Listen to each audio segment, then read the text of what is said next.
Então, durante a noite, o risco de queda, ele se torna maior. Por quê? A visão, né, tá diminuída, tá com aquela acuidade diminuída, a sonolência, a pressão arterial nossa, quando nós dormimos, ela fica mais baixa, então às vezes a pessoa levanta rápido e a pressão tá baixa, tem Tá uma tudo em meio foco. vertigem. Dá labirintite. Exatamente. Às vezes ainda na casa tem objetos no meio do caminho, então você vai meio que fala tateando, né? Vai apoiando verdade. para Pisa tentar no achar gato o sem caminho do querer. banheiro. Exatamente. Principalmente quando tem criança em casa, larga calçado no meio do caminho, jogado. Isso dá uma tropicada, exatamente. Toda casa que tem idoso, né, é orientado a deixar o caminho mais livre, principalmente aqueles idosos que têm um pouco de fraqueza muscular, alteração de equilíbrio. Não precisa ser algo grave. Um pouco já é um risco, então o caminho deve ficar mais livre. Mas além disso, tem um agravo, que é essa questão do desejo de urinar. Eu ouço muito isso e os estudos também mostram isso para nós. Quando a pessoa desperta com desejo de urinar, ela pode despertar com uma urgência para urinar, que é um desejo muito forte, muito intenso. Então vem aquele medo de eu preciso ir rápido, porque se eu não for rápido, pode ser que a urina comece a sair. E algumas pessoas, inclusive, perdem urina, levantam rápido e começam a perder já a urina. Isso faz com que a marcha, com que os passos, eles se alterem. Tem um estudo muito interessante que mostra o seguinte: se nós pegarmos pessoas jovens, saudáveis, que nem têm situação de perda de urina, mas provocarmos nessas pessoas, por exemplo, dá muita água para a pessoa tomar, deixa a pessoa com aquele desejo muito intenso de urinar, a marcha já modifica, os passos já modificam. Então, se nós juntarmos, pensem bem comigo, a pessoa idosa, que já tem um pouco de fraqueza muscular, um pouco de alteração de equilíbrio, acorda de noite, a visão já não está ajudando para chegar ao banheiro, sente aquela urgência, tem o medo de urinar, a marcha altera, o risco de queda aumenta muito nesse momento. Quando nós falamos de queda no idoso, esse é um assunto muito importante. Os estudos brasileiros, eles mostram que 25 a 30% de pessoas idosas, então o que é considerado idoso? Pessoas a partir de 60 anos. Então, Marquinhos, tem que ficar atento aí. Tá chegando. 25 a 30% tem Não, você já tá, né? menos... Você tem quanto? Você falou, perdão? 5,6. Ah, sim. Tá quase. Tem pelo menos um episódio de queda durante o ano. Sendo que a maioria das pessoas idosas tem mais de um episódio de queda e vejam bem, a maioria das vezes acontece dentro do ambiente domiciliar, da própria casa da pessoa, tá? Então, durante a noite, nós temos que dar atenção a esse assunto, porque se a pessoa cai, ela pode ter uma fratura óssea, ela pode ter hematomas importantes. Isso pode ter um impacto muito grande na vida da pessoa, na independência, não só daquela pessoa, mas da família como um todo, né? Dos tratamentos que vão ser propostos, até para as políticas públicas, né? Porque imagina, uma fratura que precisa de uma cirurgia, de uma internação, então isso acarreta em muitas outras coisas. Por isso, essa situação de acordar à noite, ela deve ser cuidada, ela deve ser conversada e deve buscar as possibilidades para tentar evitar isso, ou para tratar, ou para fazer isso da forma mais segura. Então não é normal acordar tudo. Não é normal. Na verdade, a gente está até num período, assim, nós sempre consideramos que até uma vez é normal, mas hoje até isso já é discutido, tá? Porque durante a noite nós liberamos hormônios que diminuem a produção de urina, que é um hormônio que nós chamamos de ADH, que é um hormônio antidiurético. Então, você fala assim, nossa, mas eu durmo 6 horas, 8 horas, como eu vou ficar todo esse tempo sem ir ao banheiro? É porque quando você tem um sono bom, um sono recuperador, diminui a produção de urina, não é para o seu corpo te despertar para você ir ao banheiro, tá? Também tem pessoas que elas acordam porque, assim, não por vontade de ir ao banheiro, elas perdem o sono, daí andam pela casa, daí vão pro banheiro, é diferente. É isso que eu ia comentar, porque você acordou, daí que você pensa, vou aproveitar já ir pro banheiro, porque a gente morre de medo de fazer nas calças, fazer na cama, né? Imagina, você vai ficando mais velho, fica feio depois, né, Marquinhos? Mas...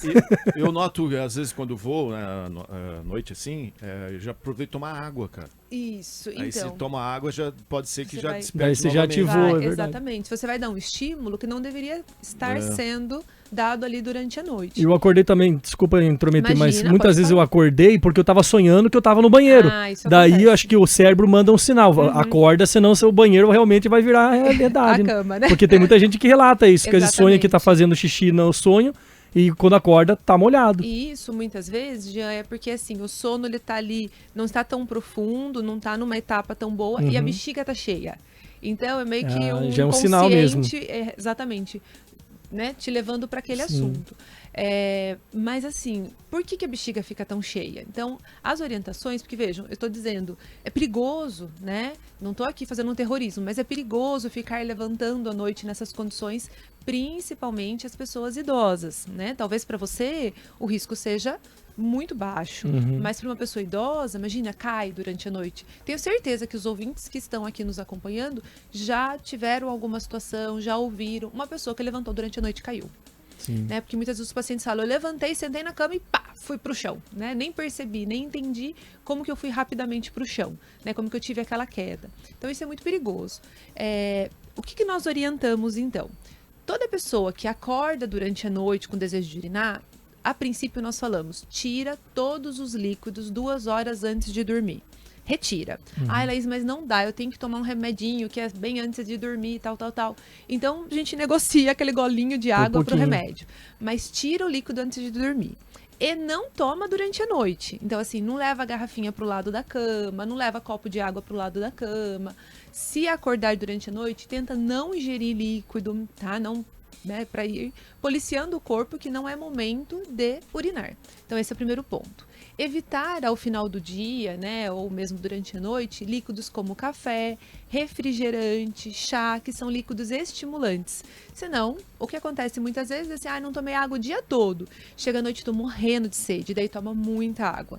E aí a bexiga não vai ter como tolerar, suportar todo aquele volume que está sendo produzido durante a noite. Então esse é um ponto.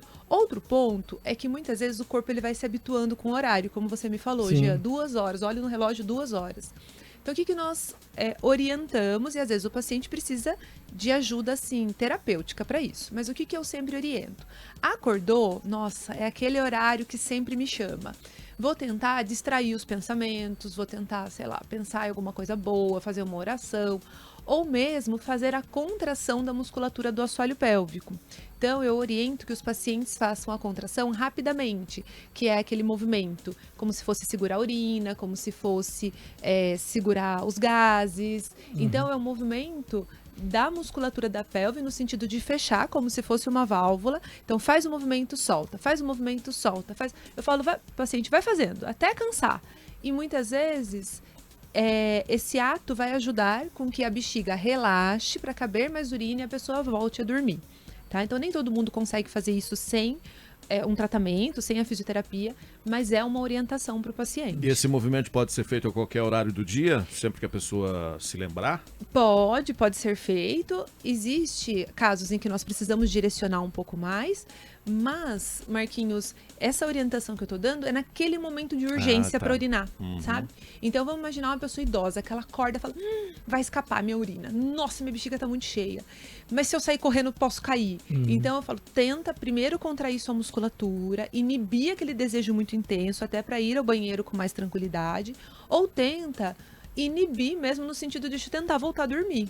Porque tem pacientes que falam, a gente tá falando de uma vez, né? Jean comentou de uma vez, acordar uma vez. Mas eu tenho pacientes que acordam 5, 6, 8 vezes durante a noite. 8 vezes? É claro que são pessoas que precisam de tratamento. Daí é problema de sono também, né? Alguma coisa.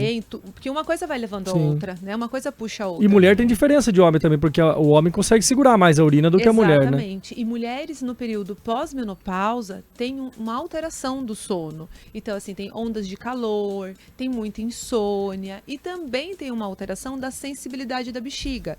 A bexiga fica mais irritada, vamos dizer assim, mais hiperativa. Então, essa mulher, imagina, após 60 anos, já passou pela menopausa, também tem mais chance de ter despertares noturnos com desejo de urinar, tá? Então, essas também são possibilidades.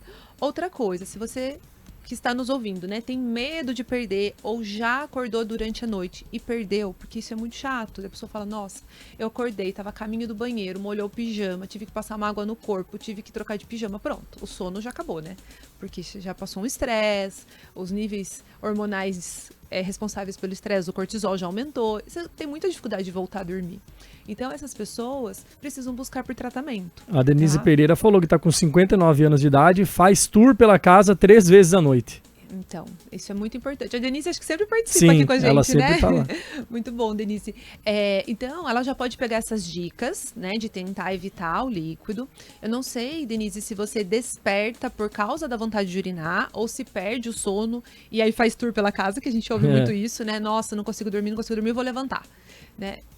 Assim, é uma estratégia ruim, porque daí é do que acorda outras pessoas, né, também, voltar a dormir. Acorda outras pessoas. E aí vai acontecendo tudo, né? Vai dando sede, vai dando vontade de urinar. Então precisa buscar por tratamento. A sede também, eu acho que a questão de comer, se você come 2, 3 horas antes de dormir, a probabilidade da sede mais à noite é menor, porque se você come já antes de dormir, você come um lanche, come uma comida salgada, daí a vontade de tomar água é inerente, vai aumentar. Exatamente. Então eu acho que tem muito disso também, né? Sim. E bebida alcoólica também, acabei esquecendo de falar isso. A bebida alcoólica, ela é bem irritativa para a bexiga. Então também é outro fator que também deve ser evitado ali muito próximo de dormir.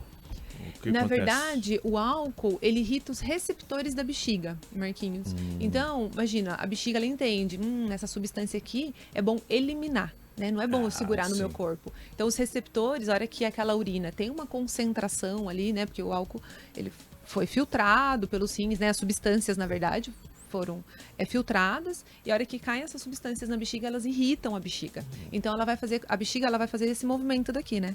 Para querer jogar para fora. Né? Exatamente. Então, isso aumenta desejo e frequência. Tem pacientes que também fazem uso de medicamento à base de diurético. Porque precisa, né? Então a pessoa tem uma pressão alta e tudo mais. Esses pacientes devem conversar com os médicos e procurar fazer uso, tomar esses medicamentos pelo período da manhã e evitar também no período noturno, porque esse também é um ponto aí importante, tá? Dessa forma, vejam, esse despertar noturno, ele aumenta esse risco, então, de queda.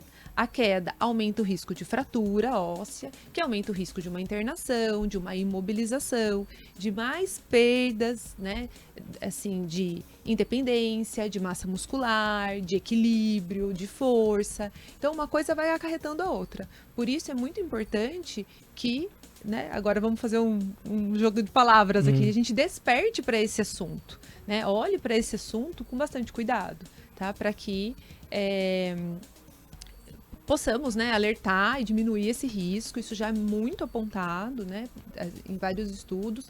Os idosos que despertam durante a noite com essa vontade urgente de urinar, eles têm até 6 vezes mais chance de ter queda do que aqueles idosos que não apresentam essa situação. Então isso é bem gritante, sabendo que 1/3 dos idosos tem queda. Desse 1/3, uma parte vai ter fratura óssea e vai necessitar de cirurgia para correção dessa fratura, interferindo muito na qualidade de vida. Isso vale para todos, mas para os idosos uma atenção maior por causa do equilíbrio, da força muscular, da visão, né, de vertigem que muitas vezes acompanha. Tem a participação da Diva Rossi aqui também, que ela falou que fez xixi na cama até os 25 anos. Por conta disso, sonhava que estava fazendo xixi e acordava, já tinha ido. E é engraçado que na época de escola, se fosse uma casa de um amiguinho, você sentasse na cama, fazia aquele barulho de plástico, você falava, isso aí mija na cama. Não sei se tinha na sua época, tinha, Marquinhos? Porque era bem assim, que a criança ficava até com vergonha, porque os pais já colocavam o plástico por baixo, porque já sabia que a criança tinha e virava zoação, piada, mas realmente é um problema. Estamos falando no caso de idosos, da preocupação de cair durante a noite, mas é um tema amplo, né? Sim, exatamente. Que pega desde criança até o adulto, né? Eu já cuidei de muitas crianças que perdem urina dormindo, né? Porque uma coisa é acordar para ir ao banheiro e no caminho perder urina, porque tá difícil de segurar. Outra coisa é perder dormindo. A pessoa que perde dormindo, normalmente, ela não sente que ela perde. Principalmente quando criança, assim. Né? Claro, se acontecer numa situação hipotética com você, um dia na vida você vai despertar, provavelmente, porque você não tem essa disfunção. Tem uma coisa que se chama enurese infantil, que é a pessoa que perde urina dormindo, não sente, a cama fica encharcada. Já cuidei de várias crianças e os pais falam, Laís, eu não aguento mais comprar colchão. Sim. Todo dia tem que lavar lençol, molha quarto, molha travesseiro, molha pijama, tem que acordar a criança, dar banho no meio da noite. E isso pode realmente se prolongar para a vida adulta. Não sei se foi o caso, né, dessa ouvinte, se isso acontecia com muita frequência. Tem pessoas que perdem urina, crianças, que perdem urina todas as noites. Todas as noites. Então, assim, não é uma ou outra que você vai acordar e ter que lavar o lençol. São todas as noites. Tem uma situação que aconteceu comigo que a gente vai lembrando, que até hoje não tem explicação. Você não confundiu o guarda-roupa com banheiro, tem gente isso que confunde, acha que tá abrindo a porta do banheiro e tá abrindo... Mas daí é sonambulismo, né? Não, é outra coisa. É outro problema. Ou tomou todas. Acha que tá abrindo a porta do banheiro, mas tá abrindo a geladeira, né? Que vem a luz. Uma vez eu dormia em beliche com meu irmão na casa da minha mãe. E o teto era de forrinho de madeira e tal. E da minha cama que eu dormia em cima, pro teto, era mais ou menos 1 metro de distância. Era curto, tanto é que eu conseguia ficar sentado, porque batia, né? Se ficasse de pé não dava. Daí um dia eu acordei e o teto molhado. Eu juro por Deus, eu não sei explicar. Daí eu passei a mão, cheirei e era urina. Não sei como que eu fiz. Ou o negócio tava muito apontado pro teto. VAP. Vocês podem achar que é conversa de... Pode fazer um corte disso, né? Agora. Que é conversa de pescador. Mas eu juro por Deus, eu não sei até hoje explicar o que aconteceu. O que os doutores têm que ouvir, né, doutor Lenz? Ou foi de cima pra baixo, ou tinha rato no teto, o rato mijou.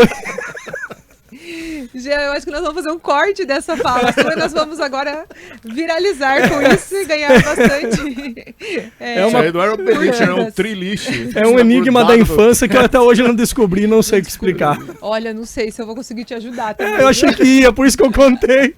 Contei à toa então, Laís. Porque 1 metro é bastante, né? É um triliche, pô. E pra cima, né? Exatamente. Então, assim... Até me perdi agora. Desculpa. Imagina. E incontinência também é importante, né? A incontinência urinária, né, Laís? Isso, qualquer exatamente. dia você já falou sobre isso aqui, Falamos, né? acho que a gente pode ir puxando agora alguns assuntos assim, mais específicos, né? Então tem incontinência urinária em alguns momentos, muitos tabus sobre isso. E perder, por exemplo, quando acorda à noite é uma incontinência, né? Então, acho que só para essa questão da enurese na infância, ela pode ser primária ou secundária. Então tem aquela criança, por exemplo, toda criança obviamente usa fralda e chega um momento que você começa a treinar o desfraldar. Então tem aquela criança que ela nunca consegue sair da fralda noturna.